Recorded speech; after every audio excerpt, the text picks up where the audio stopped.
some of y'all sat down and most of you stood up. When we ring the bell here, it's not for dinner, it's for you to stand up. So here we go. All right. Welcome to the June 8th meeting of the Rotary Club of Louisville. I'm Walt Kuno, your president, and welcome you today. First things first, please silence your telephone so that it doesn't inadvertently do something like mine has done 2 or 3 times here.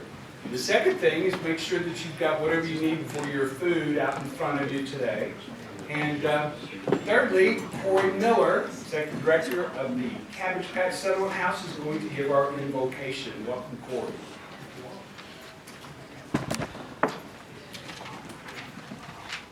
Good afternoon, everyone. Let us pray. Gracious and loving God, we give you thanks for the blessing of this day and for the opportunity to be together. We also give thanks for all the opportunities we have to influence others, especially our younger people, in both formal and informal ways. And as we move into the summer and out of the main school year, may we be aware of the impressions that we can make with them in different venues, on vacations, at camps, and in other places where the environment looks a lot different, but the engagement remains. We are brought together as Rotarians by our beliefs. We believe in community, and we believe in service that is above self. We come to this meeting with gratitude, because the honor and blessing of service is truly a gift, and one that makes us appreciate and understand our purpose. May we always seek your presence, and may the words of all of our mouths and the meditations of all of our hearts be pleasing in your sight, O Lord, our rock and our Redeemer. Amen. Thank you, Corey. And for our pledge and 4-way test, his new Rotarian hadn't even been initiated yet.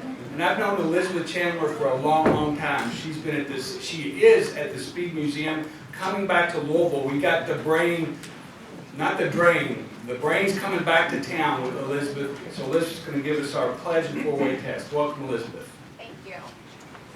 Due to extensive travel obligations, but rejoined in 2007. He has been an exemplary Rotarian, attending meetings within town and sponsoring new members. He regularly transports members in need to club meetings and lets us know when a member is ill and would welcome contact.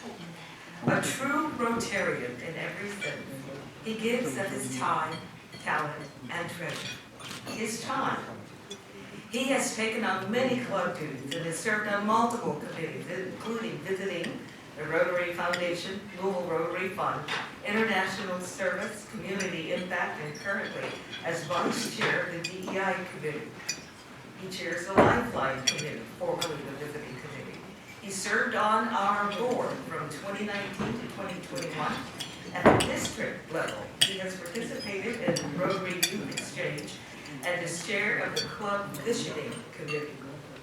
His Rotary life extends beyond our weekly meetings. He's answered phones at public radio fundraisers, maintained our Rotary Not sign, mentored Rotary Honor Scholars, judged the Junior Achievement 3D presentation at Valley High School, and served as a West End School reading mentor. His talent. He has ably managed and in some cases originated our engagement with Repair Affair, Recenter Ministries, Habitat for Humanity, West End Health, Shawnee Dental Clinic, Hope Wellness Center, and National Human Trafficking Conference. His treasure. In addition to sharing his time and talent in so many ways, this year's recipient also supports Rotary financially as a major donor, a Paul Harris Society member, and a member of the 1912 Society. He has received our club Service of Ourself Award. I know most of you know what we're talking about.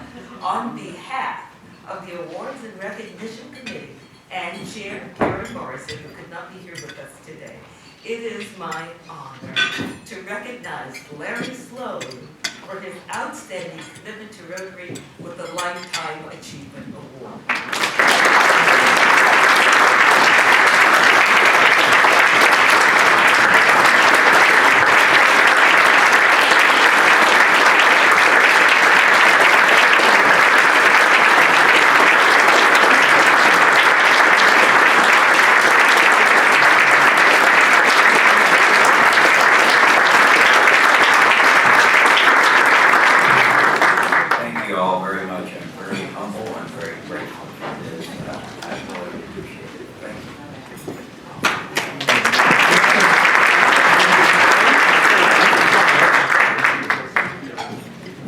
should aspire to be what Larry is every single day.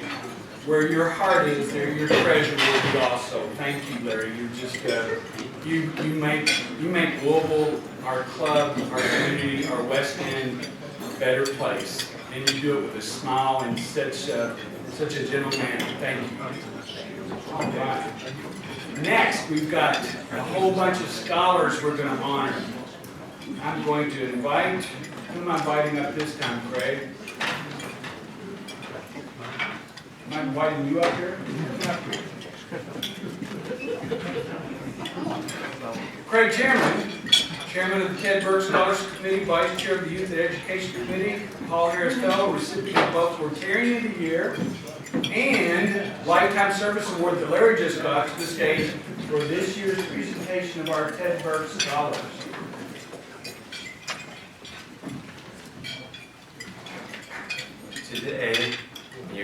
Today is my honor to introduce the 2023 recipients of the Unsung Hero Scholarships. As you will remember, on March 16th of this year, we recognized 45 unsung heroes, both grade students from every public, private, and parochial school in Jefferson County. Those students were the best of the best in the area of volunteering for their school and community. As part of their award, those students attending higher education in Jefferson County and Southern Indiana applied for scholarships that range from $1,000 to $16,000 for a total of $47,000. This scholarship program is a joint venture between our 5 local Rotary clubs in Jefferson County, the local institutions of higher learning, and from the endowment made possible from Ted Burke, a truly great Rotarian that loved to help young teenagers get ahead. This year, recipients have all been chosen to attend U of L, Bellarmine, or Spalding University, and Indiana Southeast, or better known as IUS. As a result, every dollar that Rotary provides is then matched by the institutions. Together, over the last 23 years, Rotary and our local institutions for higher learning invested in unsung heroes like yourself $1.1 million.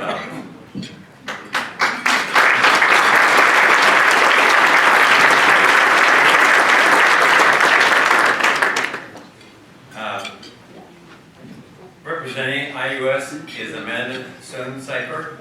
Representing U of L with our great Rotary President, Walt Pollio, and I think he's going to do double duty. He's going to represent Bellarmine as well.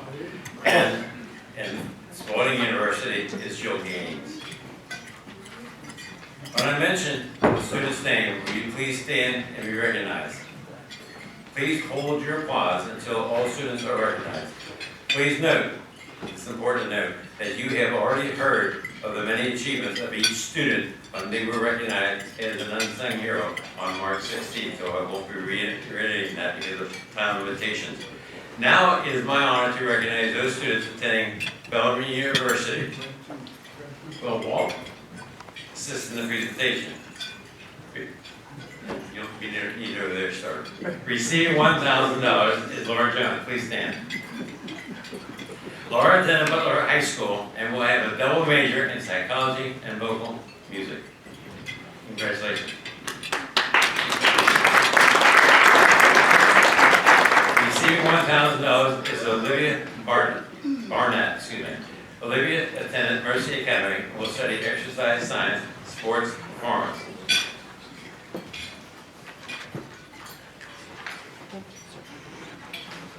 Congratulations.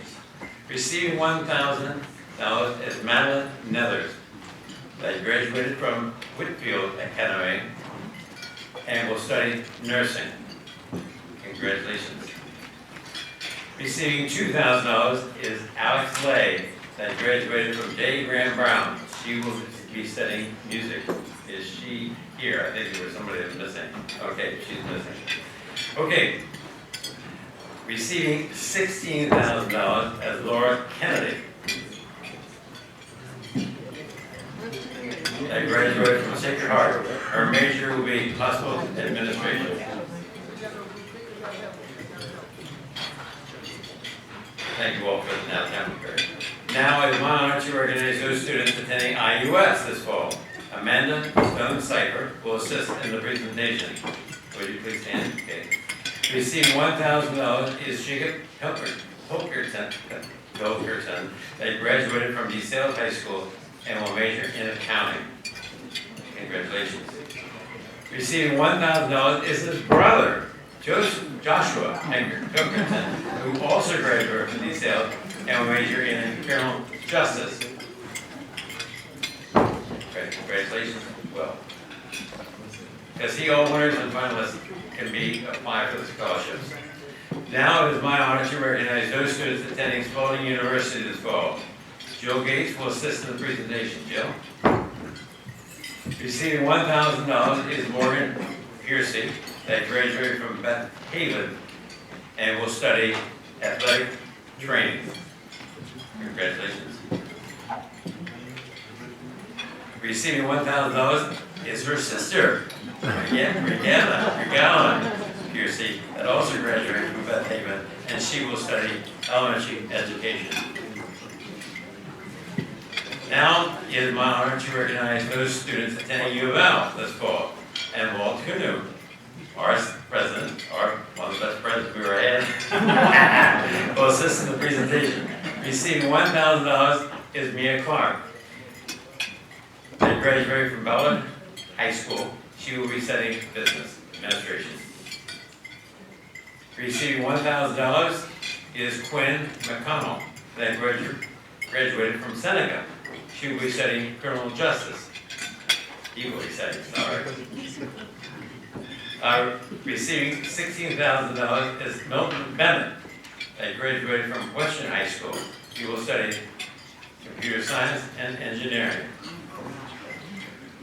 Other students receiving scholarships that could not join us today is Drew Dillon, that graduated from Assumption, and Justine Saylor, that graduated from Holy Cross.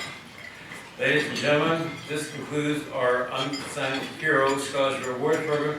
Let us now show our appreciation to those students who are either the best or the best.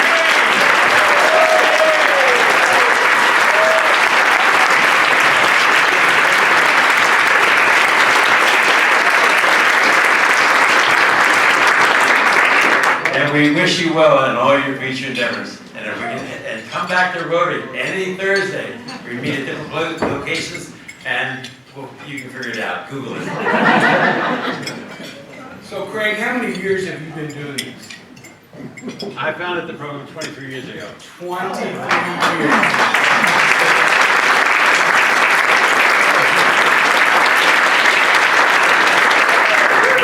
You can tell he's a boring guy, right?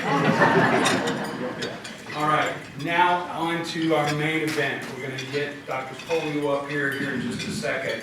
Before we do, I just want to kind of educate some of our guests and remind some of our members of Rotary's involvement with Jefferson County Public Schools since 2011, when our club decided to do its first signature project in honor of our 100th year. Our club president at that time, Henry Hauser, and Henry will fuss at me for calling him out, but he's sitting here somewhere, decided that we were going to do a promise scholarship. It was early on in that cycle, and our Rotary Club here raised $1 million for the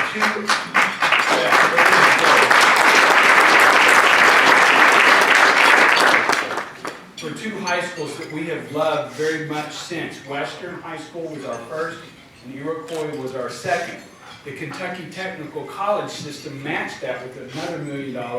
So we have $2 million in endowment that throws out $75,000 a year in scholarship money that is now being used by Evolve 502 to support the students at those two schools, and primarily in the opportunity grant, $1,000 a semester stipend for staying in school. So that's a huge deal. Marlon Cole couldn't be here today, but we've been partnering with this for a long, long time. Now, one of the things that Rotary had, we were concerned that we didn't have enough money to fund all these scholarships. And we were scared to death, and we were very fiscally responsible for a long, long, long time, and we still are.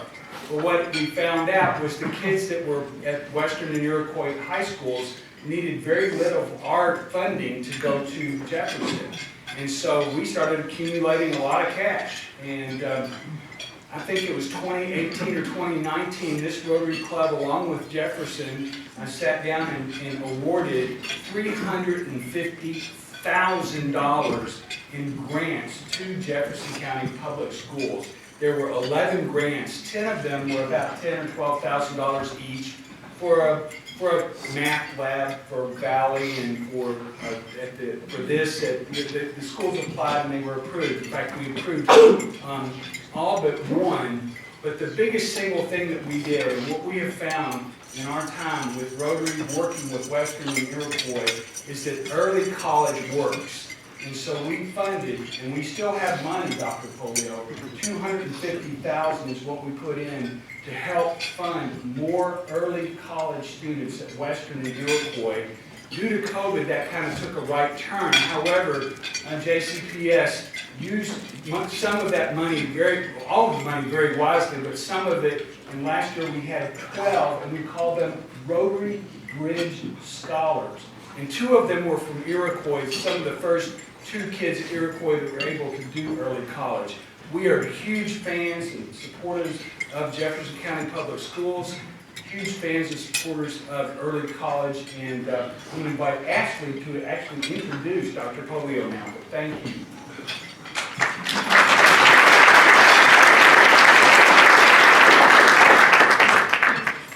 Thank you, President Walt. Dr. Marty Pollio has served as Superintendent of the Jefferson County Public Schools since 2018. For more than 20 years, he has dedicated his career to serving students at JCPS. He is a longtime administrator and educator whose focus is on improving culture and climate across the district, increasing student achievement, and implementing deeper learning strategies to make lessons come alive for students and teachers. As superintendent, Dr. Pollio overhauled the way JCPS determines where students attend school. Dr. Pollio began his career with JCPS in 1997 as a social studies teacher at Shawnee. He went on to serve as a teacher and assistant principal at Wagner High School before taking the helm as principal of Jefferson Town High School from 2007 to 2015. Dr. Pollio was the principal of Doss High School until July of 2017 when he was selected to serve as acting superintendent. Dr. Pollio received his undergraduate degree from Indiana University and his master's degree from Eastern Kentucky University. He earned his doctorate from the University of Louisville in 2012. Dr. Pollio and his wife Jessica live here in Jefferson County, obviously, and they are the parents of one daughter who also attends JCPS. Please welcome Dr. Pollio.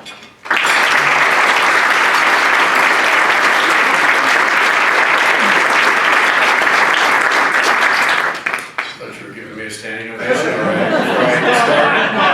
Wow, that's good.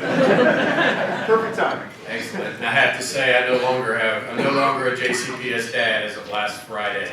So she graduated. I got to give her the diploma, which is something dads don't get to do very often, which was awesome. And I had a speech, and I got to talk about her in the speech and thoroughly embarrass her one last time as a superintendent. And her boyfriend.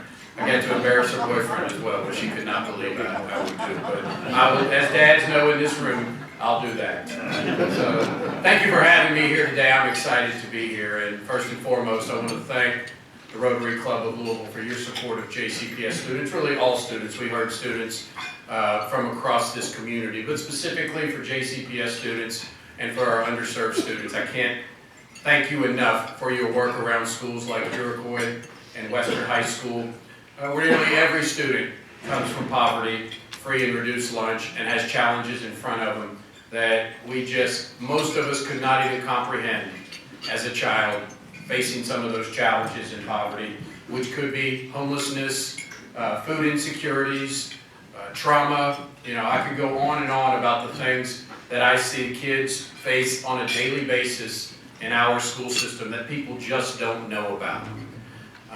And so, what I've come to find in this work that we're doing, it's not just about impacting the child. It is about changing generational poverty. And so when you impact a child and get them to go post-secondary, get a college degree, you are changing the trajectory of generations.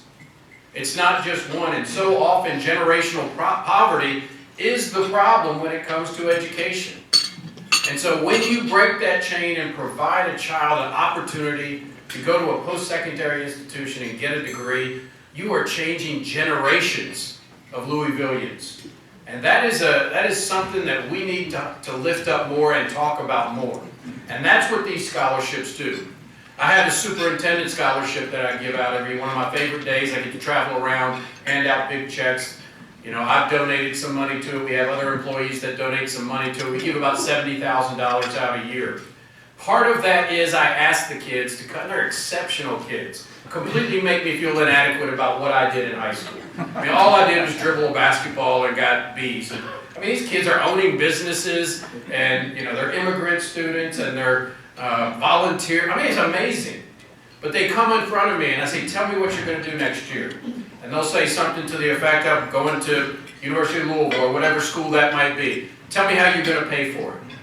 Well, I have this Keys money and I have this scholarship money, and so I have about $20,000. And I say, okay, well, U of L is about $27,000 if you're going to live on campus times by 4. Well, I'll figure that out down the road. And that is why so many of our kids don't make it 4 years. They're trying to figure it out down the road. And so the work that you do, I can't underscore enough how important that is. And so thank you to all of you who have worked on it. I know Henry Heiser, there's not an education luncheon that I go to that he is not a part of, donating time, money, and everything. So I have to thank Henry Heiser. Can we give a round of applause?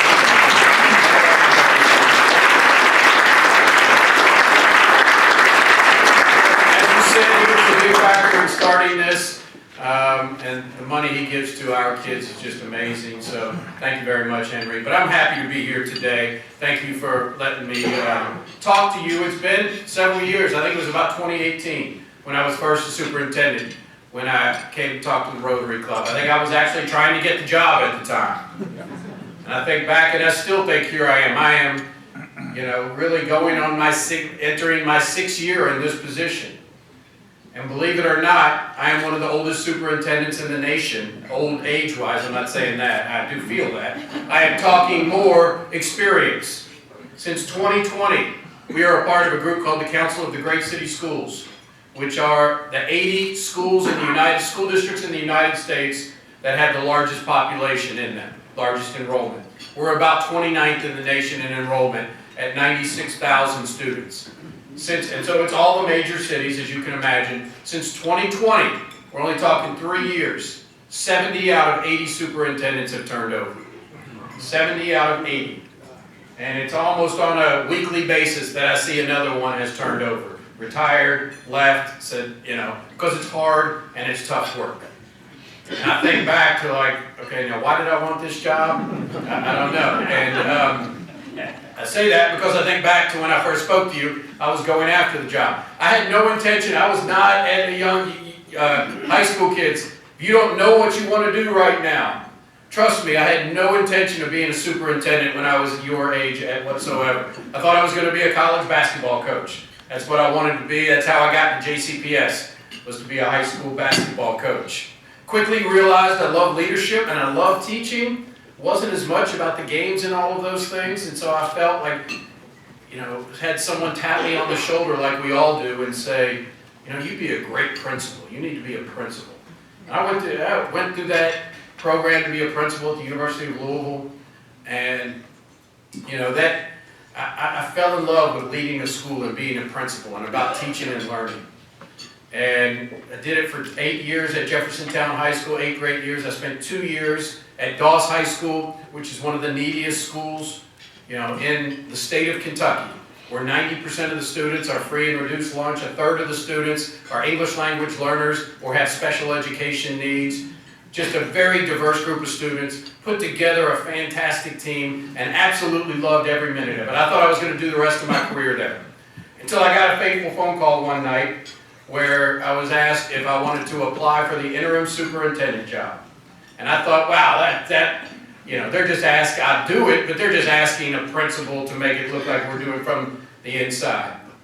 Went and interviewed, told them exactly what I thought, how much I care about JCPS, the kids in this. I've been in this, now I've been in this for 26 years in JCPS, but at that time it was about 20 years. How much I cared, what I wanted to do, the things that I needed to change. The next morning I got a call and said, we're offering you the job. And I had the biggest oh crap moment of my entire life. I mean, I still don't know, like, why, you have that thing. Why did they pick me? I'm not sure about that, but it really did. But so I got into it as interim. Had no idea what I was doing. I can say that now. I didn't act like that then. I had no idea what I was doing. As many of us do, we learn on the job. But what I can tell you is, I'm passionate about JCPS. I am and some people say, why do you take offense when people say things? Because this is my life. My parents were both JCPS teachers. I've been in JCPS for 26 years now. I'm a JCPS dad. I'm a JCPS uncle. I am about public schools. That's what I believe in. There is nothing wrong with any other option for kids. But public schools serve every child. And that is a powerful thing. And I believe our future is dependent in this nation upon the success of our public schools. We must believe that, or we will not succeed as a nation. And so I continue to be an advocate for JCPS. But I got the job, I jumped in, I said I want it full time. In 2018, April 1st, 2018, I was given this position. It was right around that time that I spoke to the Rotary Club. And so it has been, I will be honest, a wild ride through that time. Quick story, if you remember, in August of 2017, we had the solar eclipse. All right, and it was coming through Louisville at about 2:25. And you're not supposed to look up at the sun at 2:25. When do we exit schools? 2:20. Middle and high schools at 2:20. And so we're all saying, what are we going to do here? I got some advice from some who said, just tell the middle and high school kids not to look up when they go to the bus. For any of you that have had a teenager, you will know, if you say don't look up, they're looking up. And so this was 2-3 days, and we're going to cancel. Some districts canceled school. We ended up delaying it about 15 minutes so that we could use it as an education experience. I say that because I finished that and I said, wow, this is going to be the hardest thing I have to tackle in my time as superintendent. Had no idea what was coming. State takeover of JCPS, potential state takeover of JCPS.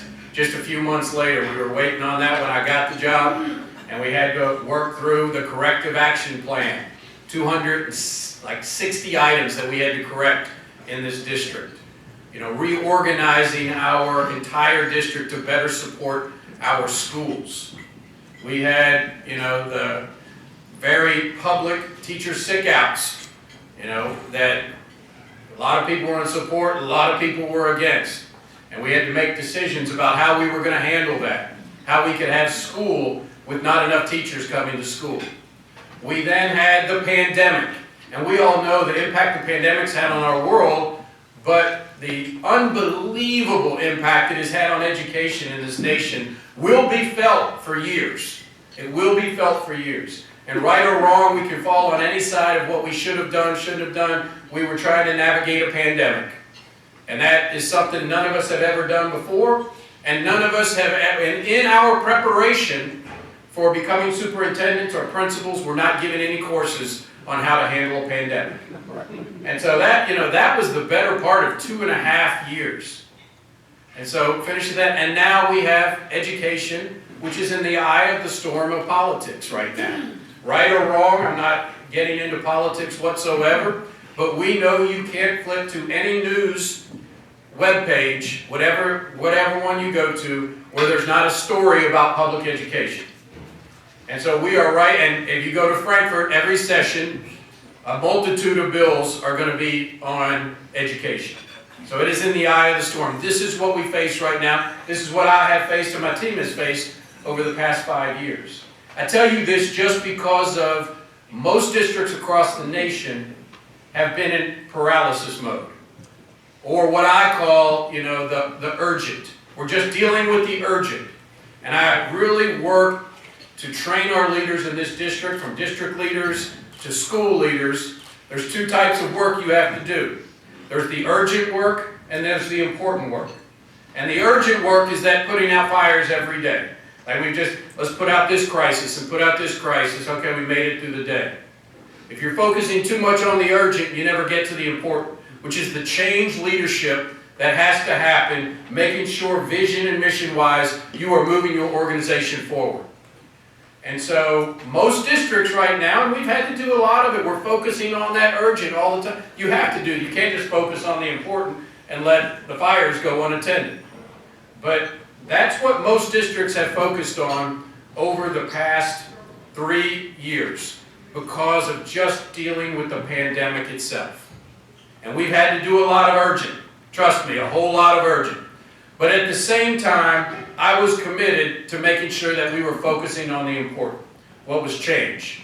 I mean, that is change to this district. So I'll go back just a little bit. After my interim year, I became the superintendent, and really that 18-19 year, I was really getting a hold of the job. I mean, most superintendents, and now a benefit for me being here is I didn't take quite as long to learn the district, but you're learning the position. In the summer of 2019, I realized this. I've been in this district since August of 1997, and I said, what has changed in this district since 1997? I was like, probably well before that. Programs had come and gone, and new terms and this and education. But really, the foundation of JCPS is exactly the same as it was in 97, and probably 87 and 77. And I said, that's really not good for an organization of any kind. We know the stories of organizations who didn't adapt and change, corporations who didn't adapt and change, and are now non-existent. We all know about those things. And so I just knew and so I brought a team together for a 3-day retreat. And I said, all right, we want to get outcomes like we've never had for kids in JCPS. Yes, poverty is increasing. Yes, we have more English language learners than we've ever had. Homelessness is increasing. There's 6,000 kids in our district who are homeless right now. I mean, if you walk away with nothing else from today, you should walk away with that saying, how do we let that happen?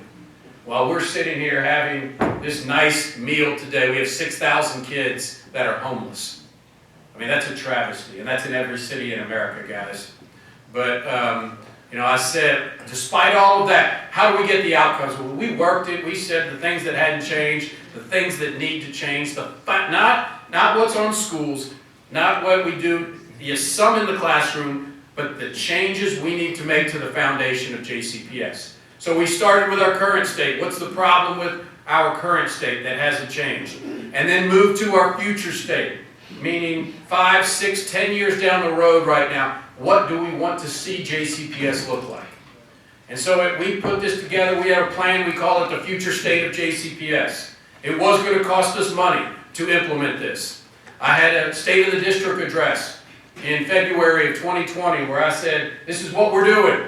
And we're going to need to fund it, and it's going to come from, yes, property assessments. We need to fund this better in order to do this.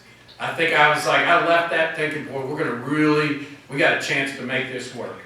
And we all know 3 weeks later we shut down from the pandemic. And I thought for a while, all right, we're going to have to hold off on this future state change until, I was like everybody else. 6 months from now, we'll be back to normal. It'll be fine. I thought 3 weeks from now, we'll be back in school. Little did we know. But, after a few weeks, and we put out worked on some of the fires we had to deal with, I looked in the mirror and said, we've got to make this change. It's hard, and making change in a school district, especially this large, with all the politics that surround it from a variety of organizations, is nearly impossible. And that's why nothing has changed in 30 years. But I said, we've got to own this future state. And so we've been working on this piece by piece over the past 3 years. And about in December, I met with some legislators and told them about this future state plan. And they said, well, nobody knows about that. And I said, well, we've been doing it. You may have heard, yeah, we've heard that change and this, but we've not heard the plan. And so it's been my goal to get out in the community and share that plan and what we're doing. I do want to give time for questions, but I do also want to highlight briefly these changes and what this means. Because we have now gotten passed through our Board of Education, all the major changes that we had in place or that we planned on in that fall of 2019 that we call our future state. There is no district in America that is changing more than JCPS right now. None. And as a matter of fact, this summer right now is the most important summer that we've had in this district since 1976 with the biggest change. In 1976, there was the Louisville public school system and the county school system. Right before that, court ordered merged of the two districts to form Jefferson County Public Schools. So I will give the crown to biggest change being in 1976 because they had to combine two districts, desegregate the schools, all those kind of things, the controversy that occurred. But this summer is second to that as the biggest change we've ever made because we are implementing the vast majority of our future state. You've probably heard these individuals. First and foremost, student assignment. Our student assignment plan hadn't changed in 40 years. And I've said this and I stood up and I said that we have to be committed to this.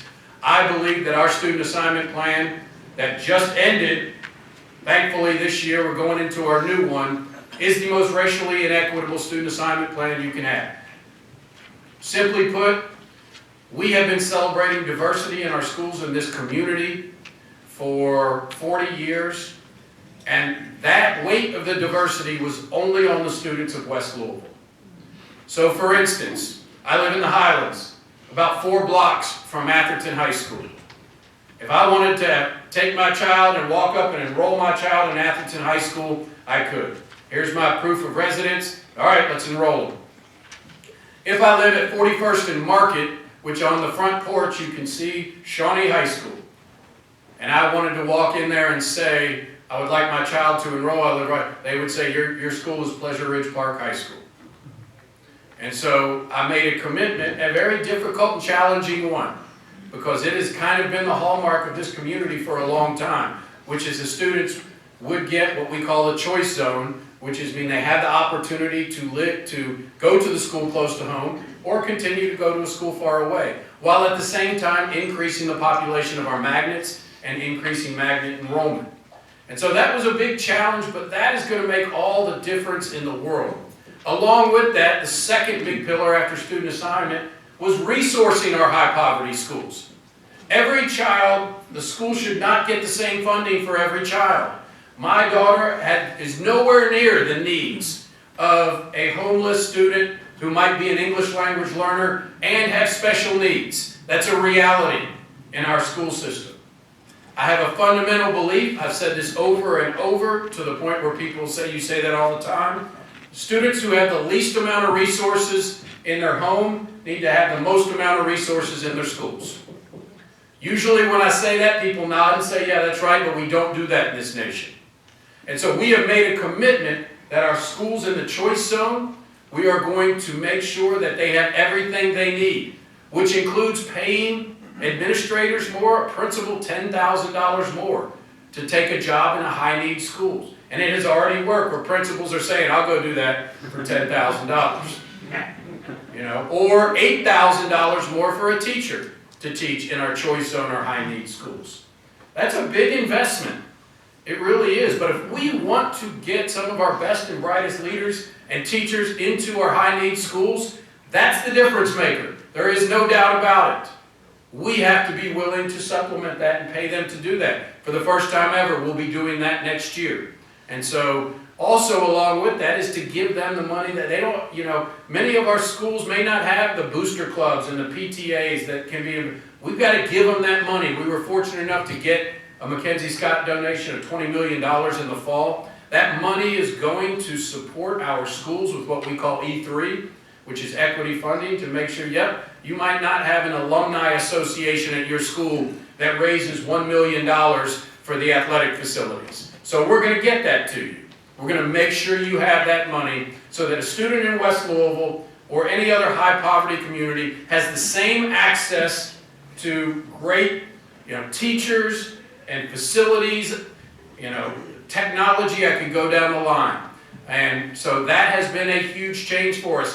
Third is facilities. I've talked about facilities forever. It is an embarrassment to this community, our school facilities, an absolute embarrassment.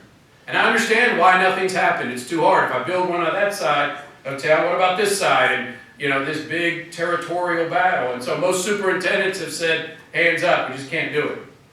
This is where a lot of our funding goes to right now that we ask the community for. We built 10 schools in 23 years.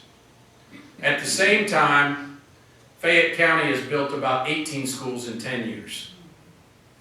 All right, now, think about that. That is an embarrassment. We are 2.5 times larger than Fayette County. But you go into other schools around the nation, you see schools where kids walk in and they're proud of the facility they're going into, with natural light and wide hallways and innovative learning spaces, as opposed to our kids who are going in the same building that were there in 1957, with very little change to it other than the HVAC, the roof, and the windows. And so we had to make that commitment. We've made that commitment. We will build 23 schools in the next 10 years. We opened 2 last year. We're opening 2 more to start next year. So that's 4 schools in 2 years. We're going to do 23 more over the next 10 years because we are committed to that.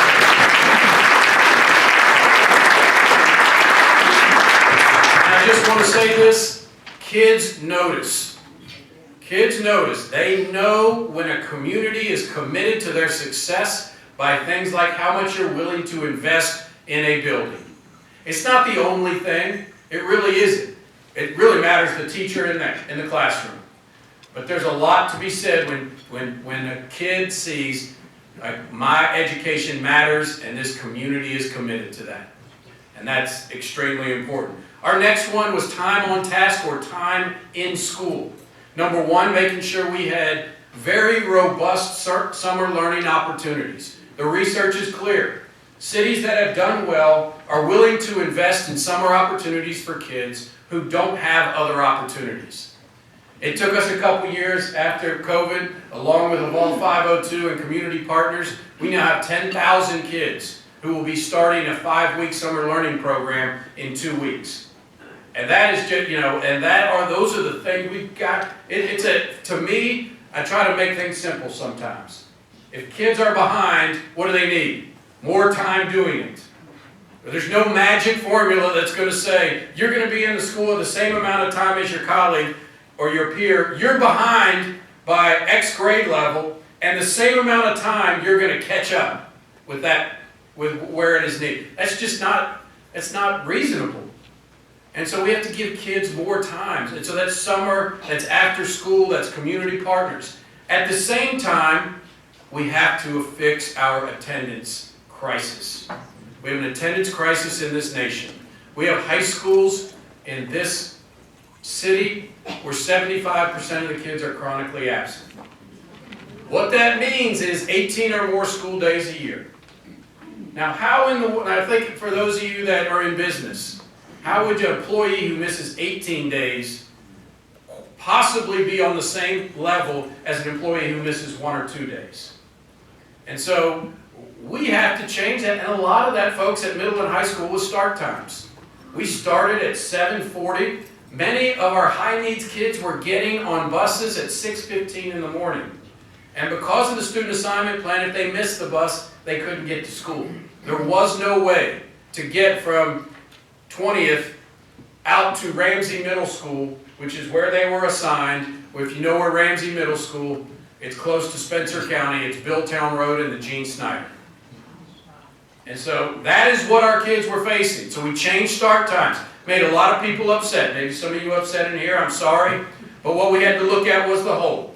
And instead of having 2 start times like it's been for 50 years, we now have 11 start times. Number 1, it solves our busing shortage, our bus driver shortage. But number 2, it makes sure our middle and high school, especially high poverty kids, don't start till 8:40. And research is clear that improves attendance. It's a big change we are making. The last couple of ones, technology, this helped us through. We were so far behind in technology. We had 30,000 kids who had no access to internet outside of school. Now every single one of our students has access to a Chromebook that has access to the internet. And they can do work, to me that's almost a civil rights issue, that we say if one kid has access to that kind of technology, then another child should have it too. And we should be giving it to them. So we invested a great amount of our ARP dollars that were provided in education, they're called ESSER dollars, into technology, but we are now on the cutting edge of technology as far as large districts go. Workforce and leadership development was another one. We got a long way to go with that because we are facing a crisis like almost all districts in America, our shortage of teachers and staff. I'll just say this, I'm not going to get into it a whole lot. It is a major crisis facing this nation that is not going to be fixed unless there is real intentionality to it. And 10 years from now could be significantly worse and forecasted to be significantly worse. We're going to have to do some innovative things to take a look at that.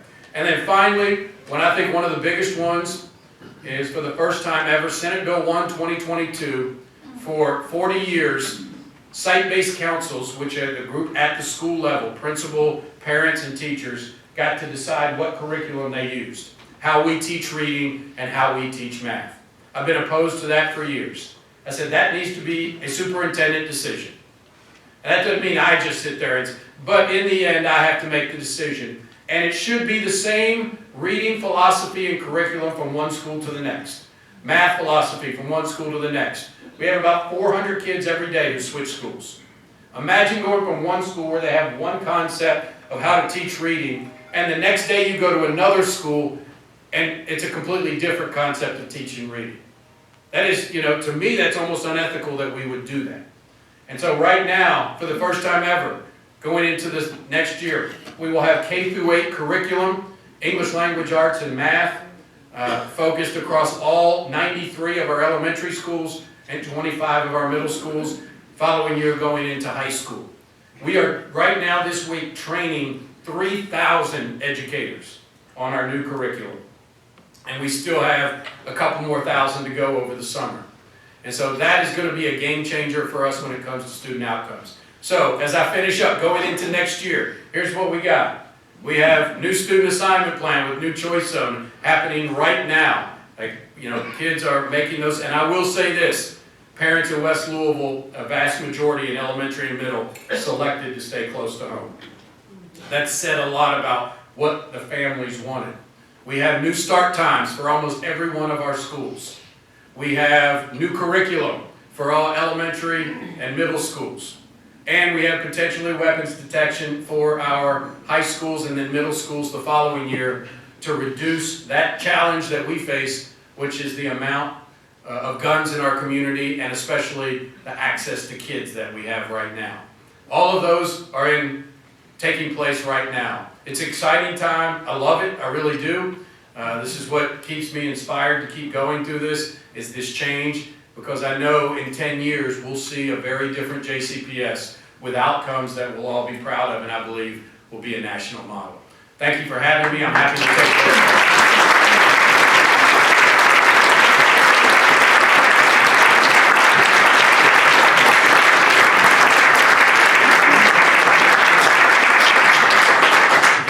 So the microphone is over here that Darlene has, and please limit it to Rotarians. If a guest needs to ask a question, ask a Rotarian to ask it for you. We're going to run over, and if you need to leave, just please quietly either that way or that. We want to answer some questions, and since I have the microphone, I get to ask the first one, and it's going to say don't proselytize up here, but one thing I forgot to talk about, Dr. Pollio, was what we've done at Western and Iroquois over the last 8 years with our mentoring. We have almost 3,000 volunteer hours. We've impacted 750 students. We've had 150 Rotarians and community volunteers working with this.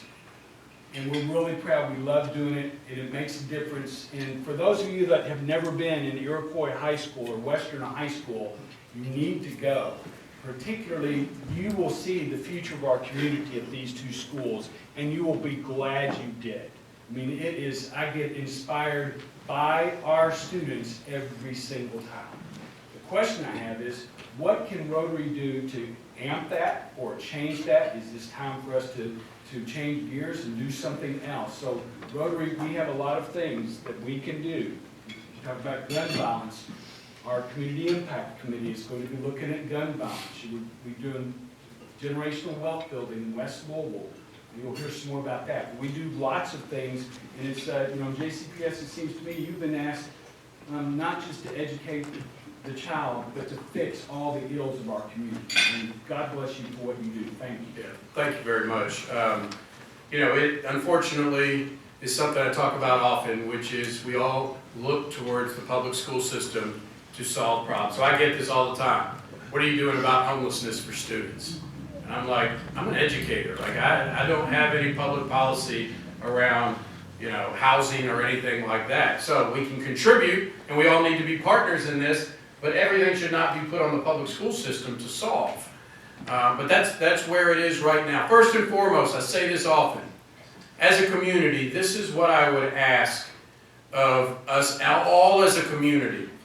We have this plague in all of our cities around America, and it is particularly acute here in Jefferson County, which is, this is a good school, that's a bad school. And there is this pecking order of good school to bad school.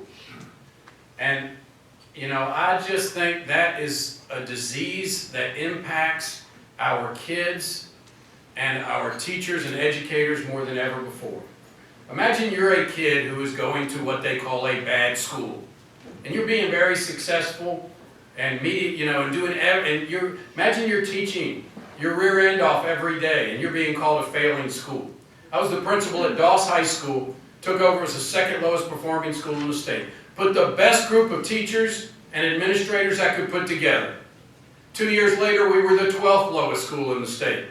I mean, it was like, hooray, we made a difference. We were still called a failing school. Yet I would put the work of the adults in that building up against any school, DuPont Manual, you name it, I would say, do greater work. So what has to be the measure from this point forward, I believe, which is, and it's harder to measure, a good school are those that have a collection of adults that meet the needs of the kids. That could be a high-performing school, a low-performing school, but do incredible work every day. So what I would ask of you, when people say that, good school, bad school, or you think, ask them, why do you say that's a bad school? What is it that makes it a bad school? You'll get some interesting answers about that. That doesn't mean I don't believe in accountability. But what I do mean is true accountability to let's put that narrative aside. But I would say this, I think the focus on scholarships for our kids is huge. The scholarship where kids get access to money for books and things like that is enormous. I think any time that you spend, we can't do mentoring where it's a drop-by. Like I'm going to walk by, I'm going to sit with a kid for 30, 45 minutes, once every month, 2 months, and it's going to make a difference. It almost has to be, I'm willing to be there for the child. I'm seeing him on a week or every other week basis and spending time and really investing my time and energy. Because there is nothing greater for a child when they know, especially a child who lives in poverty, that I have an adult who cares about me. And so I would say the more that can happen, the more impact you will have on kids. Hi, Dr. Pollio, Maggie Elder, CEO of Girl Scouts of Kentucky. We know each other. How are you? Good. So I really want to commend you on the major changes you've made in the district. There are lots of things that I was in that room in 2020 when you talked about those things, and those were things that really were needed. Something I've also said to you that I think we're not talking enough about is kids that have special needs. So my daughter, Jane Elder, she's going into the 9th grade, and her choice doesn't exist like other children do. And I think choice is part of the beauty of what JCPS offers, but if you're a special needs kid with an IEP and you have an MSD classroom, you get pushed into a school without any opportunity to choose the culture that's great for your family. And so I guess now that you've done all this other stuff, how are you thinking about those kids that are there. I get it, it's the law. IEP is delivered by the law, but I think you guys have an opportunity to raise the bar on equity for children that have special needs. Yeah, I mean, I completely agree with you. I mean, as you know, there are a lot of issues that go into that with staffing and space at schools, especially when we talk about an MSD, a high needs resource room, and those that go into it. So I would say that's a very valid point that we have talked about, and we need to figure out ways around that so that special needs kids have more choice as well, especially when it comes to gifted and talented, you know, and variety of magnets. So I'd agree with you on that and say that it's something definitely that we need to improve on. Dr. Pollio, Alice Bridges, thanks for Hi, Alice. being here today and your transformational leadership. Thinking about state policy and legislation, educational policy, when you have the urgent and the important, like this next year, what's on your important list? Without a doubt, for me, and I'll say this, we get, and you know, I'm not getting into politics whatsoever. I've never meant to wanted to be a politician. I'm an educator, and you know, I think one of the reasons that runs out superintendent so often is because of the politics. And they're saying I'm not a politician. I'm just trying to be a superintendent and always do what's best for kids. All too often, I believe in our legislature, we're focusing on the wrong things. We have 6,000 homeless kids. We have 13,000 special needs kids. We have 17,000 English language learners. I could go on and on. Getting the supports that kids need is what we should be focusing on. Getting our guns out of children's hands is what we should be. I mean, set aside Second Amendment or anything. We would all agree that a child should not be running around with a gun. I mean, I would be hard-pressed to say anyone would support that, especially a handgun in their backpack going into a school building. But that's what our educators face all across this country right now. And so solving these problems, so for me, the number one thing is that. Let's find a way to provide. I don't know what the answer is, I wish I did. And second of all is funding. Funding our schools to where they need to be funded. For instance, we are what's called SEEK formula in the state of Kentucky, which means the poorer your community, the more money you get, poorer by property value. Well, the problem is in Jefferson County, we have some of the poorest areas in the state and the nation. Yet we have high property value all over the community as well. So we are a community that actually gives money to other counties, even though we have 70,000 free and reduced lunch students. And so we are actually, the money we take in are actually sending some out of the community.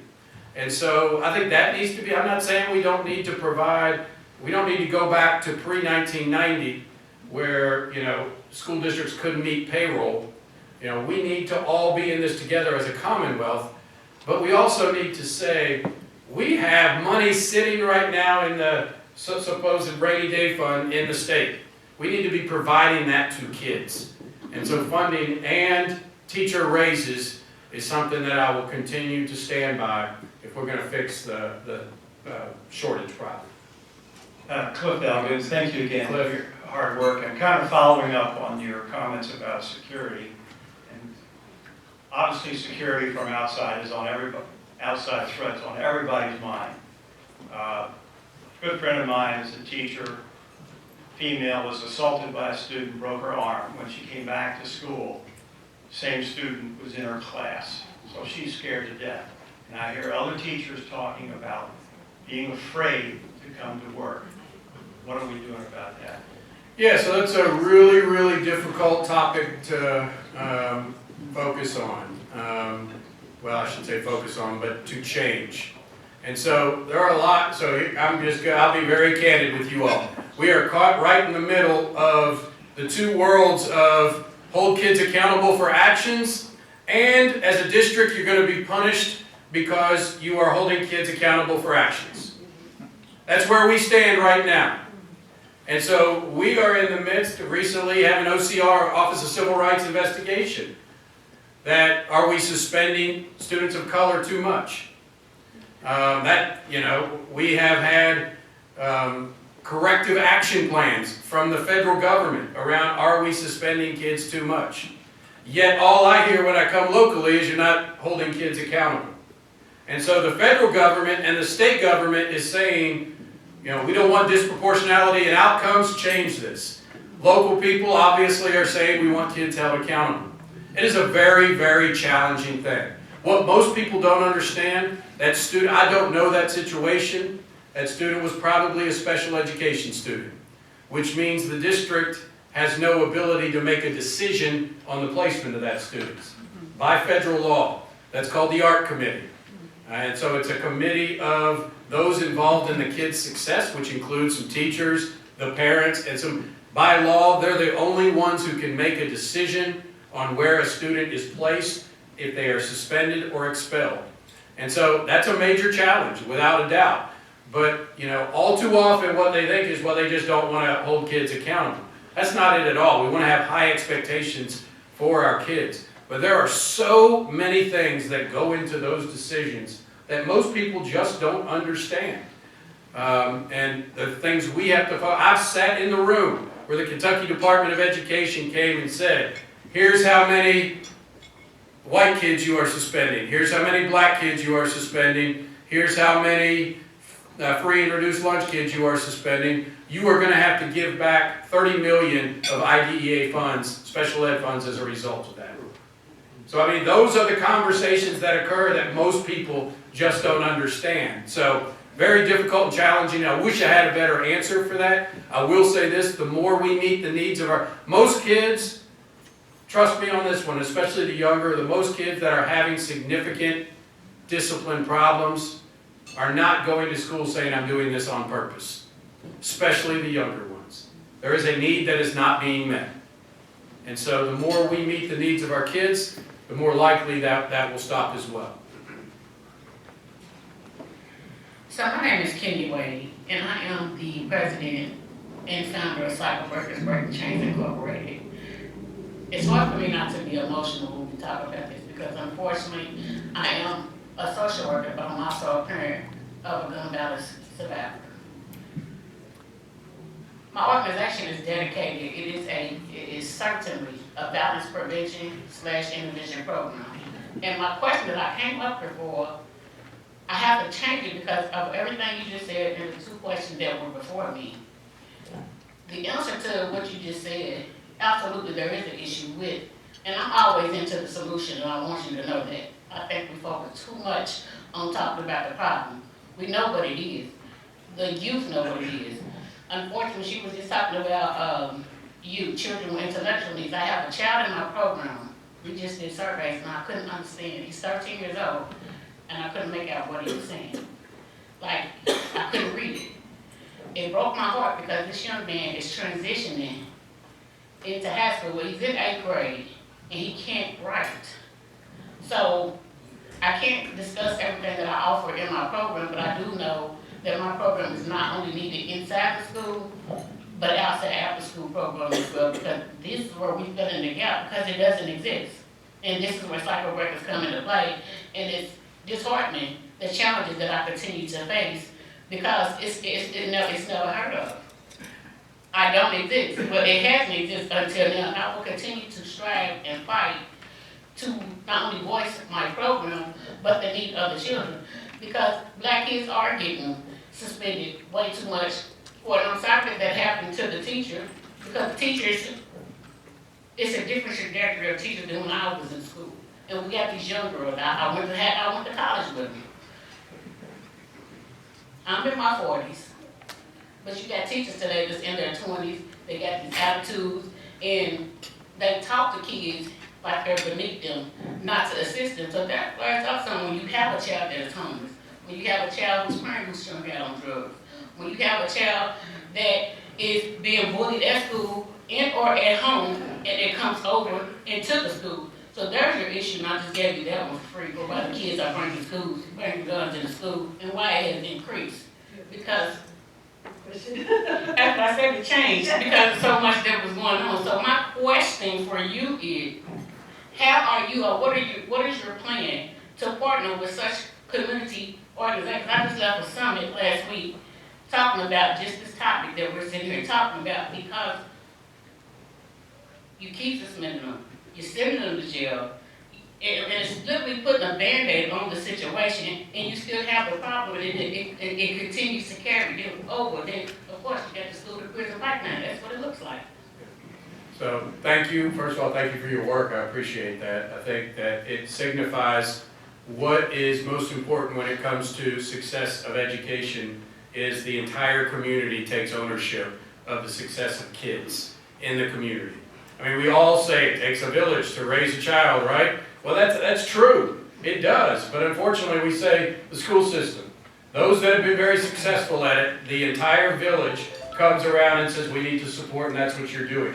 So thank you very much. I believe this, we've got a long way to go with this, but we have made further advances when it comes to community partnerships than we ever have before through Evolve 502 and partnering with our community partners to provide learning opportunities and space for kids. But there is no doubt that has to continue and grow.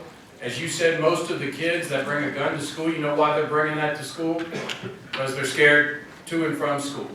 That is the most, what we find to be usually the case in this. And so continued support and connection with groups like yours is critical for us. Dr. Pollio, thank you. Keith Miller.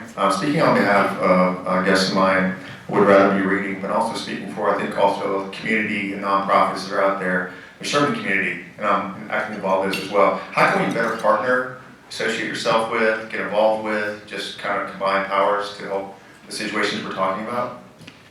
Yeah, that's a great question, and one that is not very easy to navigate. I will say this as a principal. When I was a principal and I'd have someone reach out to me and say, we want to come into the school and help.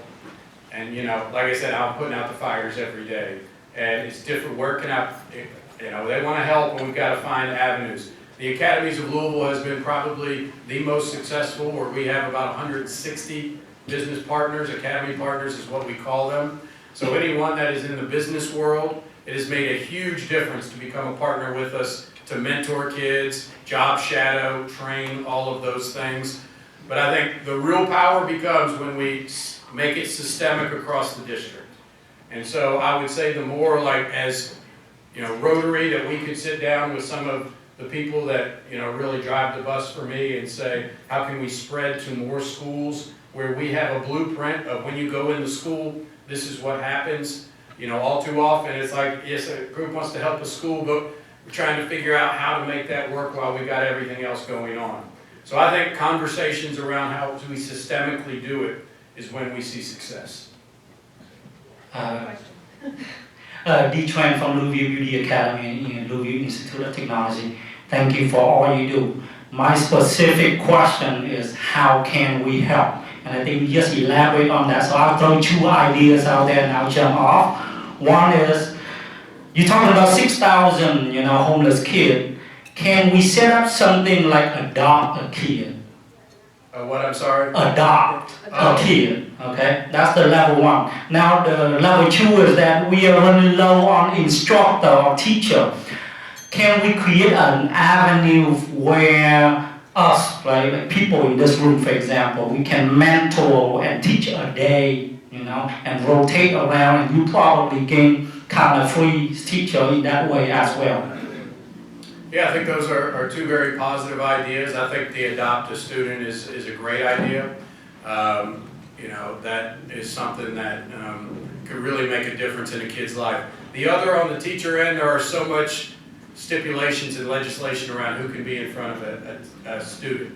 And so right now what we have is a law that says the only person who can be in front of student, well, not the only, but in this room, if this was my classroom, there has to be a certified teacher in here. So you could come in and say, I'm willing to contribute and help, but there has to be a certified teacher in the classroom. And so that's a big challenge. So it can be a sub, but a sub has to be certified, or a certified teacher. So I can't even take a non-certified person who works in the school, who has a college degree, but doesn't have a certification and say, you've got that class today. So it's not to say that we can't do some of those things, there's just a lot of red tape challenges around that. Thank you guys, I appreciate it.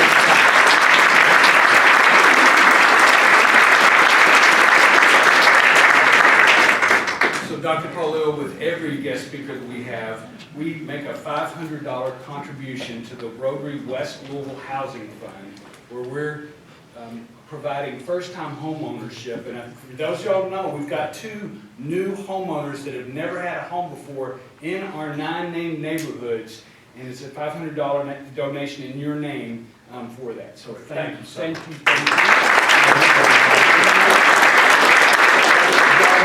Draw the winner. What's the winner get? The winner gets a ticket to Craig Sherman's party on Sunday. All right, and you got your tickets out? Got our tickets out. 242. 1248. 48. 48. Here. All right, there you go. Thank you, Dr. We are winding down. A couple of things here. Students and scholarships winners, please stick around for a picture afterwards. Guests, we're going to make back at What is Rotary? Anybody wants that? And we're going to finish up with Walt's Words of Wisdom. If your plan is for 1 year, plant rice. If your plan is for 10 years, plant trees. If your plan is for 100 years, educate children. Education is the passport to the future, for tomorrow belongs to those who prepare for it today. And if you think education is expensive, try ignorance. Teachers open the door, but you must enter by yourself. And one of my favorites from Everything You Always Needed to Know You Learned in Kindergarten. I believe that imagination is stronger than knowledge, that myth is more potent than history, that dreams are more powerful than facts, that hopes always triumph over experience, that laughter is the only cure for grief, and I believe that love is stronger than death. Next week we'll have Hannah Drake, poet. Thank you for coming. I'm glad you're here. Craig will be in the back. We are dismissed.